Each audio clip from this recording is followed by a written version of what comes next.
Bonjour à tous, bienvenue dans NRTV fait sa culture. Je vous souhaite une excellente année 2018 et quoi de mieux pour commencer que de le faire en dansant. En effet, d'un côté, les petits rats sont retournés à l'école, de l'autre, des compagnies régionales se préparent pour leur prochain spectacle. Ça s'appelle Scène ouverte et ça aura lieu ce vendredi 12 et samedi 13 janvier au Casino Théâtre de Rolle. On en parle avec nos invités du jour.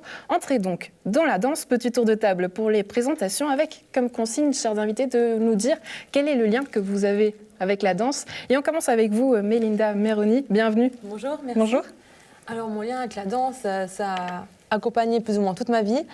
J'ai commencé la danse moderne, classique, et assez vite, je me suis tournée vers le hip-hop et j'ai constamment pratiqué les deux disciplines en même temps jusqu'à ce que je parte en formation professionnelle moderne contemporain à Montpellier, chez Anne-Marie Porras.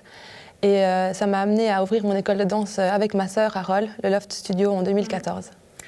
Du côté de Nyon, la DAC, Floria Mignot, bienvenue. Oui, bonjour, merci. Eh bien, moi, j'ai tout appris dans une école de la région parisienne et je me suis ensuite perfectionnée au Conservatoire de danse de Paris. Et aujourd'hui, je suis professeure de danse moderne et contemporaine à la DAC, qui est l'association des arts créatifs de Nyon, et maintenant de Rolle aussi. Delphine Douce pour l'école Martinelli. Bonjour. Bonjour. Commencé la danse à 5 ans à Nyon, au centre de ballet Martinelli, où je suis restée jusqu'à mes 15 ans, une année au Conservatoire de Genève. Ensuite, mon bac danse chez Rosella Hightower à Cannes, une année au Jeune Ballet de Cannes. Et ensuite, partie pour un bachelor en danse contemporaine à l'Académie de Rotterdam. Voilà. Et le seul homme sur cette table, vous aurez compris, Loïc Dinga, il s'agit de vous. C'est moi. Bonjour. Bonjour. Oui, donc moi, alors c'est un petit peu différent, autodidacte. Donc vraiment la danse hip-hop, pour moi, je suis pas né avec ça, mais c'est vrai que j'ai grandi autour de cette culture. Donc j'ai vécu sur Paris, puis j'avais déjà la famille qui dansait, donc forcément j'ai appris un petit peu avec eux. Et puis c'est une discipline qui est un petit peu de la rue, et puis c'est vrai que dans les années 80-90, c'était vraiment une discipline qu'on voyait un peu partout dans les quartiers. Et puis c'est un petit peu comme ça que j'ai accroché là-dessus. Et puis après, au fur et à mesure du temps, on fait des stages, on se forme, on va à des événements, on fait des battles. Et puis voilà, on commence à pousser de plus en plus, à voyager, rencontrer d'autres danseurs. Et puis c'est un petit peu comme ça que j'ai grandi là-dedans. Jusqu'à après commencer à donner des cours, partager un petit peu, parce que j'aime vraiment transmettre ce que je fais, c'est une vraie passion. L'école Impro à Nyon. Et après, voilà, jusqu'à venir à l'école de danse Impro à Nyon. Qui est un petit peu un aboutissement dans le sens où effectivement pouvoir monter une structure spécialisée en danse hip-hop.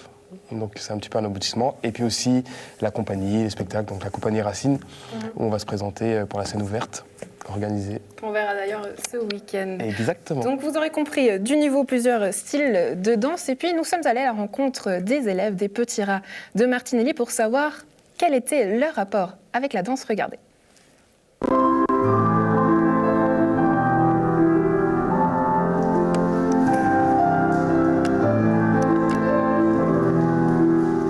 J'étais petite, j'avais je crois 5 ans, j'avais vu un spectacle et je trouvais que les costumes c'était trop beau.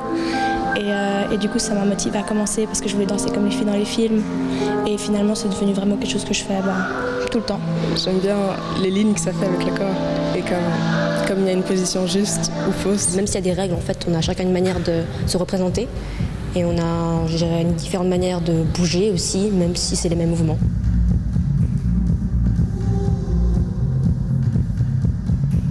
Qu'est-ce que ça t'apporte? C'est mon hobby, c'est mon passe-temps, j'aime beaucoup. As I'm sweating a lot right now, you could tell that it's a lot of physical technique, but it's very fun. Pour moi, c'est une manière de décompresser et puis une manière de relaxer, surtout avec l'école et tout, c'est une manière de penser à autre chose.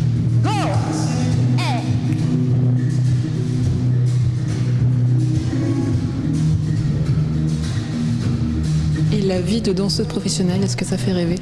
Ça faisait rêver quand j'étais encore jeune, mais je pense que maintenant, peut-être pas. Mon ancienne prof de danse était à l'Opéra de Paris et du coup, ça m'avait donné envie un peu de faire ça et tout, mais après je me suis dit que c'était trop compliqué. C'est plus un passe-temps, quelque chose que je fais à la fin de la journée que quelque chose que j'aimerais faire de ma vie. Ça a l'air incroyable, mais plus tard, je pense ne pas continuer professionnellement, mais quand même avec des cours. Et fini. Ok, bien. voilà, j'aimerais vous faire réagir peut-être sur ce qu'on a entendu, peut-être cette notion de liberté d'abord. On a entendu que dans la danse, finalement, on est libre, malgré le vocabulaire, les règles strictes auxquelles on pourrait penser. Peut-être avec vous, Melinda Meroni, à quel point est-ce qu'on est libre quand on exécute une chorégraphie ? Je pense qu'on est libre complètement si on part d'une influence freestyle comme vous travaillez vous au Centre Impro, où là on a une liberté complète. Après, on a une liberté un peu plus restreinte quand on travaille pour un chorégraphe ou pour une pièce précise. Mais au niveau de notre interprétation, on a quand même toujours une part de liberté, même dans quelque chose qui est écrit à la base. On peut d'ailleurs voir des images peut-être avec vous. Vous êtes nombreux quand vous êtes sur scène. C'est pas non plus la même manière de danser quand on est seul ou quand on est en groupe. Non, effectivement, c'est pas la même manière de danser, pas la même manière de créer ou de partager. Effectivement, je pense que vous parliez du méga crew quand on est 32 sur scène. Là, c'était pour les concours, les championnats suisses de danse hip-hop qu'on a remporté en février 2017 avec une collaboration qu'on a fait avec un ami à nous qui est aussi quelque chose qui nous tient à cœur, c'est de pouvoir partager et les événements qu'on fait et les collaborations pour des événements importants. Et ça, pour nous, c'était un bel exemple de partage parce qu'on a uni 2 écoles pour participer à une compétition. Florian Mignou, peut-être dans une école, quand on nous donne des cours de danse, à quel point est-ce qu'il faut être strict, donner de la rigueur justement aux élèves ? Alors, nous, c'est vrai qu'à la DAC, on a vraiment une pédagogie qui est déjà reconnue par Jeunesse et Sport, mais qui est vraiment basée sur la créativité, sur le plaisir du mouvement, sur justement la confiance en soi aussi à travers la danse. Donc, pour nous, ça, c'est important. Il y a les bases, bien sûr, de la danse, et on essaye de travailler autour de ça à travers des groupes assez restreints d'élèves pour avoir vraiment une approche, une cohésion de groupe et puis une approche individualisée. Mais pour nous, ce qui est vraiment important, c'est que l'élève arrive à vraiment s'épanouir, arrive à ressentir vraiment le plaisir de la danse. Mais on a, nous, développé en fait à la DAC un cursus danse-études qui permet d'avoir une approche plus individualisée, plus personnalisée avec les élèves qui le souhaitent, où là, on est un petit peu plus rigoureux justement par rapport à la technique de la danse. Tout à fait. Delphine Douce, vous rejoignez ce point de vue peut-être du côté de Martinelli ? Je pense qu'au centre de ballet, on a une manière d'enseigner qui est assez traditionnelle, une manière à laquelle moi, personnellement, je crois beaucoup, c'est-à-dire les bases, c'est important. Le but, c'est l'accompagnement de l'élève qui trouve sa place dans la danse, quelle qu'elle soit, dans n'importe quelle discipline, je pense, parce que, voilà, on n'est pas tous faits pour... Enfin, moi, vous me mettez en hip-hop, vous allez rire, quoi. Enfin, je veux dire, on n'a pas tous les mêmes... on n'a pas tous déjà la même envie et puis les mêmes capacités physiques. Enfin, et je trouve que c'est important de pouvoir leur donner des disciplines différentes à choix. Par contre, après, au niveau de l'enseignement, voilà, moi, je pense que c'est important d'avoir les bases, d'avoir un minimum de rigueur. Et puis surtout, c'est génial de leur faire comprendre que le dépassement de soi, c'est quelque chose d'incroyable parce que quand on les voit à la fin de leur spectacle et qu'ils ont eu l'impression d'avoir touché les étoiles parce qu'ils ont bien réussi leur performance, moi je crois que je le fais surtout pour ça en fait. Après le but, comme elle expliquait aussi, le but c'est de pouvoir aussi les porter plus loin s'ils le souhaitent, l'accompagnement de l'élève, des parents aussi qui connaissent très souvent rien au milieu de la danse. Et ça, nous on est là pour leur apporter ça aussi, les encourager, ou parfois leur dire, écoute, c'est peut-être trop tôt. Enfin, voilà. Donc je pense que voilà, c'est un enseignement assez traditionnel, je pense, mais je pense qu'il offre aussi beaucoup de liberté, en fait, au final.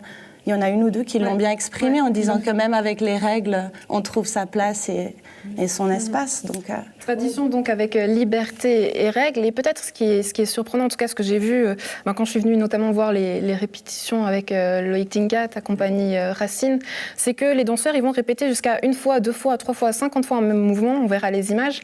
Et là, tout à coup, j'ai l'impression qu'il faut comprendre tous les mouvements, comprendre pourquoi est-ce que le bras passe par la droite, la jambe par la gauche. Alors qu'on a l'impression que le hip-hop, finalement, c'est du freestyle. Et là, tout à coup, on cherche à intellectualiser le mouvement. Pourquoi ? Après, le problème, il est toujours là. Et c'est un petit peu la partie la plus difficile. C'est quand on veut d'amener la danse hip-hop sur la scène.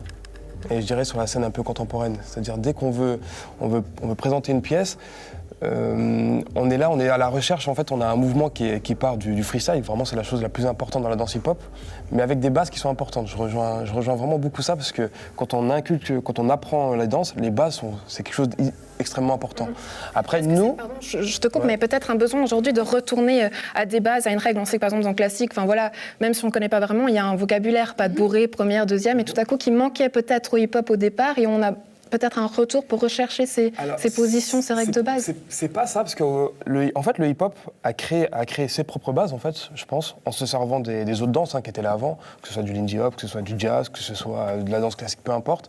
Mais après, ils ont leurs propres bases. Après, je pense que surtout, c'est que en tant que danseur hip-hop, quand on commence, vu qu'à l'époque, il n'y avait pas d'école de danse, donc peut-être que les bases n'étaient pas forcément transmises, beaucoup de choses ont été créées. C'était pas codé. Elles n'étaient pas codées. Et maintenant, effectivement, forcément, on commence à rentrer dans des codes. Des fois, on peut dire malheureusement, mais aussi il en faut. On est un peu obligé. À partir du moment où on commence à enseigner, on est forcément obligé d'avoir une pédagogie et il faut bien avoir un vocabulaire pour transmettre des choses. Et puis, on est obligé d'avoir des codes, certains codes.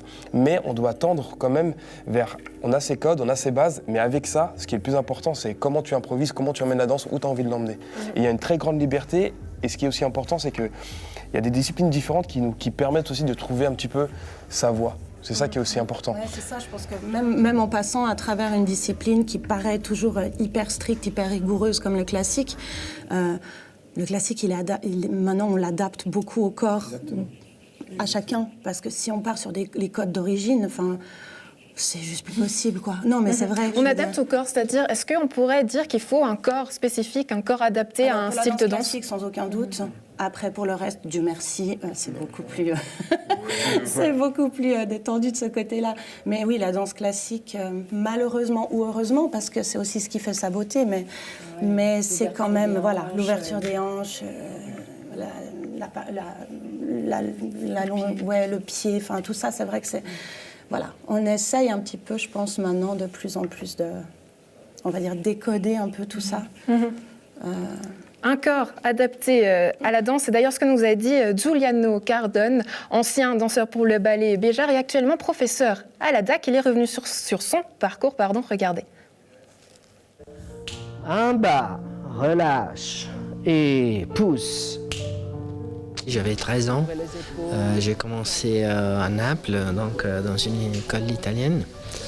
Et j'ai fait assez vite mes études en danse. Je me suis diplômé juste après 6 ans. Et puis, puisque j'avais des capacités physiques adaptées à la danse classique, ça fait qu'en fait, j'ai vite suivi ce parcours. Fermé, 2, derrière. J'ai voyagé un petit peu l'Europe pour chercher des compagnies de danse. Je suis passé un jour par Lausanne et c'est là où je me suis arrêté pour 18 ans.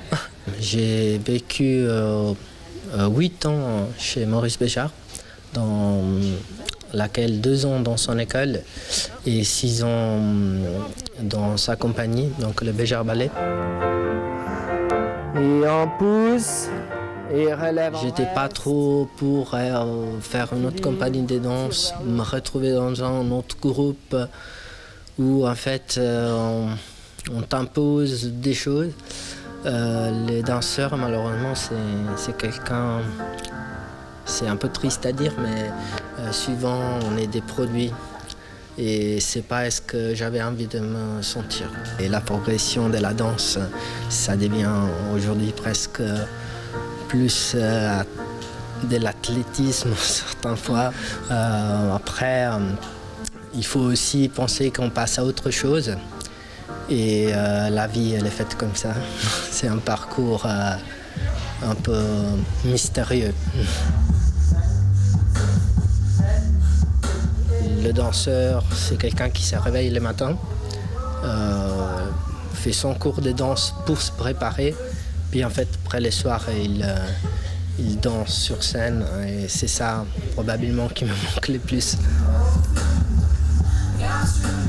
C'est une discipline qui peut vite en fait mépriser les gens. En tant que professeur, j'essaie toujours de garder le sourire sur les gens et que la danse soit mise en premier plan. Voilà. Les jeunes, ils n'ont pas assez de passion. Et donc j'essaye vraiment de mettre avant tout ça parce que c'est ça en fait qui permet aux gens de réussir après une carrière professionnelle. Hein. C'est vraiment la passion pour une discipline qui est très difficile et qu'il faut la travailler tous les jours en fait. Alors en plateau, ils ont tous réagi au mot athlétisme. Peut-être Floria Mignot sur ça. Non, mais c'est vrai que la danse, c'est un art, mais c'est aussi un sport. Physiquement, c'est intense. Le corps souffre, le corps est mis à rude épreuve. Mais est-ce que c'est pas plutôt aujourd'hui une évolution? On a l'impression qu'avant, la danse, c'était quelque chose de très esthétique, du joli à avoir, et qu'aujourd'hui, on parle plus justement de cette notion de performance. Sincèrement, moi je pense que le côté sportif de la danse a toujours été là. C'est un entraînement intense en cours, etc. Mais c'est vrai que sur scène, ça se voit pas. Un saut paraît hyper simple, et puis finalement, quand vous le faites, vous décollez jamais aussi haut que ce que vous pouvez voir sur scène.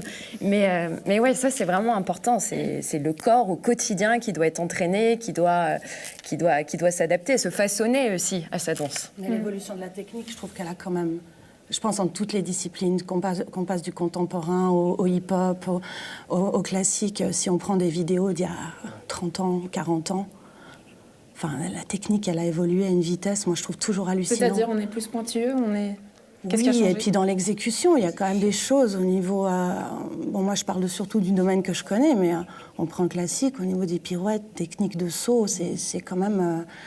ouais, ça fait qu'augmenter, je trouve, le niveau. Il est vraiment... le niveau plus loin, Loïc Tinga. Ouais, techniquement, c'est toujours pareil. C'est la même chose si on regarde les compétitions hip-hop, de breakdance, tout ça. En tout cas, au niveau de la technicité, effectivement, il y a une évolution, mais ce qui entraîne effectivement une perte un petit peu d'identité parfois ou d'expression il n'y a plus le même ressenti. Giuliano dans le sujet, c'est qu'aujourd'hui un danseur c'est un produit, finalement on perd ce côté peut-être liberté. Je ne sais pas si on perd cette liberté, je pense pas quand même. On voit beaucoup de gymnastes, par exemple, venir faire de la danse. Et on assiste beaucoup en ce moment à la danse démonstration. C'est vrai que ce que dit Loïc, je pense quand on parle de danse démonstration, Zumba, tout rentre dans le même panier ou pas? Non, je pense pas. Mais voilà, il y a des disciplines, en tout cas, qui peuvent souffrir de ce côté danse démonstration, où les filles sont toujours de plus en plus souples.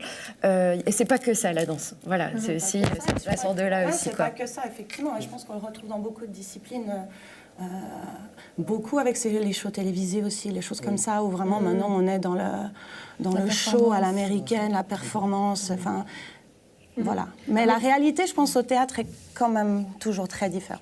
La réalité au théâtre, justement, j'aimerais y venir. Melinda Meroni, vous me disiez que voilà, pour des compagnies comme Racine Intox, c'est parfois difficile justement de se faire une place dans les théâtres. Pourquoi? Comment est-ce que vous expliquez ça? Souvent, on n'a pas forcément les CV qui vont avec ce que les programmateurs recherchent. C'est-à-dire qu'il faut un nom aujourd'hui pour être... Il faut un parcours, il faut avoir travaillé avec des personnes qui ont un nom. Et c'est très, très compliqué. Et on est un certain nombre quand même dans la région à travailler depuis longtemps, à se côtoyer dans divers événements, à voir le travail de chacun, à voir que les gens travaillent, que même si c'est compliqué, on reste là, on continue, personne ne se décourage. Et cette scène ouverte, c'est justement... une occasion de pouvoir mettre en valeur tous ces gens qui au quotidien travaillent, qui sont experts dans leur travail. C'est ça qui est encore plus frustrant, c'est qu'on a des gens qui font un travail exemplaire, qui vont approfondir leur technique au maximum, mais qui ne sont pas forcément reconnus à leur juste valeur. Donc c'est vraiment le but de cette scène ouverte, c'est de partager un événement. C'est un problème aussi en Suisse, de manière générale, avec le monde de l'art, de toute façon. C'est extrêmement difficile, c'est extrêmement difficile d'en vivre. Et pour des compagnies de danse, et puis je pense que pour d'autres artistes, c'est la même chose, mais pour pouvoir se consacrer pleinement à une compagnie, il faut pouvoir en vivre. Et c'est ça que ça devient difficile. Alors aujourd'hui en Suisse, parce qu'on a l'impression qu'aujourd'hui pouvoir vivre de la danse, c'est quasiment impossible en Suisse. C'est quasiment impossible parce qu'il n'y a pas assez d'accès. Les accès au théâtre sont limités. Donc les compagnies qui sont là, c'est beaucoup de compagnies étrangères qui viennent. Donc je pense qu'il y a aussi un aspect financier qui peut jouer. Et puis après, effectivement aussi, les moyens mis à disposition pour ces compagnies étrangères dans les pays. Par exemple, si je prends la France où il y a des intermittents du spectacle, beaucoup plus de moyens. pour créer des spectacles aussi beaucoup plus intéressants. Donc il y a beaucoup plus d'expérience, beaucoup plus de choses. Ici, on n'a pas la même expérience. Donc, je vais juste rebondir là-dessus parce que je trouve, pour réagir à ce que tu viens de dire, je trouve que quand même on a, en tout cas alors le hip-hop, je ne sais pas, mais dans la danse contemporaine, je trouve qu'il se passe quand même pas mal de choses. On a quand même des festivals, la Bâtie, Antigel, enfin il y a beaucoup de choses où la danse est amenée aussi après, voilà. Mais ça veut dire qu'à qui on donne l'accès, c'est autre chose. C'est justement mais ça. voilà, c'est vrai qu'il y a quand même... Parce qu'au niveau des festivals, en Suisse, il n'y a rien à dire. Que ce soit au niveau de la musique, il y a des festivals énormes, au niveau du théâtre, il y a plein de festivals, mais après, c'est vrai que pour avoir l'accès, c'est pas forcément évident quand il y a quelques compagnies suisses qui sont reconnues, qui sont en place, qui vont tourner. Après, ça fonctionne un peu partout aussi comme ça. En France, c'est la même chose. Il y a des grosses compagnies qui tournent. Mais pour les petites compagnies, c'est extrêmement difficile. Mais après, c'est comme elle dit, c'est un acharnement, un travail. Je pense aussi qu'il faut aussi... Après, là, je parle au niveau de la danse hip-hop, il faut aussi pouvoir proposer des choses de qualité qui vont intéresser les personnes. Après, c'est aussi ça. Hein. Il faut... Et faire connaître la danse, peut-être dernier sujet, juste avant de terminer. La fête de la danse, je crois que Delphine Douce, vous n'y croyez pas trop à la fête de la danse pour faire connaître... Je pense que c'est super qu'il y ait des gens qui fassent des choses pour faire connaître la danse. Moi, je sais pas comment faire ça. Voilà, c'est pas mon truc à moi. Par contre, je pense que suivant comment on amène, je disais simplement quand on en a discuté que je trouve que la fête de la danse, comme elle est organisée actuellement, voilà. Donc elle a eu lieu pour la première fois à Gland et à Rolle. Je pense qu'en revoyant une organisation, en montrant des spectacles, moi je trouve que c'est ça qui manque, c'est montrer des jeunes qui dansent sur scène, c'est ça qui va faire envie aux autres jeunes. Linda Meroni, Loïc Tinka, vous avez participé, peut-être que vous voulez réagir. J'ai participé activement et puis il faut préciser que c'est un premier jet, donc c'était une première année qui va être évidemment améliorée, mais il y a eu une soirée carte blanche où il y a eu 6 compagnies qui sont venues se présenter, qui étaient prises en charge par le pass. Donc ça veut dire qu'avec un pass, les gens pouvaient aller à cette soirée carte blanche. Le lendemain, il y avait un battle qui avait été organisé en collaboration avec l'école de Loïc Dinga aussi. On a fait des cours qui étaient accessibles à tout le monde. Loïc aussi sur Gland, vous en avez fait. Il y a eu un flash mob, on a réuni les parents, les enfants. Et avant tout, je pense qu'au-delà du fait... qu'il y a les représentations, il y a aussi juste le partage avec tout le monde, le fait qu'on rend ça accessible, que les performances se font à l'extérieur, qu'on peut du coup attiser la curiosité de personnes qui passent là et qui ne se seraient pas arrêtées ou qui ne se rendraient pas au théâtre. Donc c'est amener la danse pendant un week-end dans le quotidien des gens et donner l'opportunité à des enfants qui n'auraient peut-être pas l'occasion pendant l'année de prendre des cours dans des écoles, de pouvoir avec un pass sur tout le week-end avoir une vue globale de hip-hop, d'un cours de moderne, un cours de zumba, un cours de danse orientale, enfin de pouvoir découvrir un panel entier de disciplines, de voir des représentations et de participer à des événements. Et donc une occasion de plus, ça sera ce week-end, le vendredi 12 et samedi 13 janvier au Casino Théâtre de Rolle. Et puis si vous voulez vous inscrire dans les écoles, donc n'hésitez pas, ils sont tous là pour vous, Impro, Adac, Martinelli, à Rolle aussi. Merci d'avoir été avec nous, chers invités. Et quant à nous, on se retrouve la semaine prochaine pour de nouvelles aventures culturelles. D'ici là, portez-vous bien.